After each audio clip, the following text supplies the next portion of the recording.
Sur le 205 trophées, on va naviguer à l'aide d'un roadbook.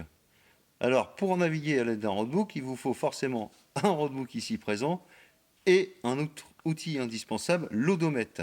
L'odomètre, c'est comme vous retrouvez d'origine sur vos compteurs kilométriques de véhicules, c'est la distance parcourue, au mètre près.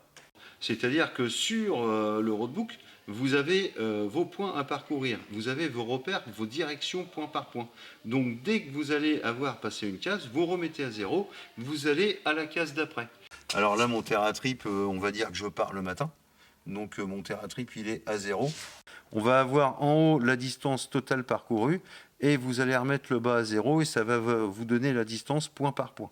Et donc c'est quand même bien d'avoir un odomètre précis parce que sinon vous allez quand même vite vous décaler dans votre navigation et vite être perdu. Et à se recaler, c'est pas toujours évident. On trouve le TerraTrip avec la sonde qui est communément utilisée sur les rallyes historiques.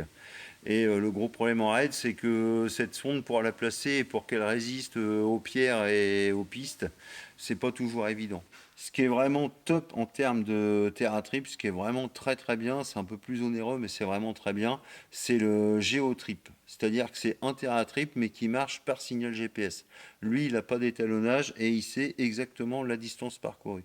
Après, dans les beaucoup moins onéreux et aussi quand même fonctionnels, on a des applications sur le téléphone. C'est quand même moins pratique, mais ça peut fonctionner tout aussi bien. Au niveau de l'odomètre, on a bien parlé de smartphone. Il faut bien savoir que dans les 205, aux 205 trophées, les tablettes sont strictement interdites. Donc on autorise, on tolère un odomètre sur smartphone, mais c'est vraiment la limite. Et surtout pas de tablette.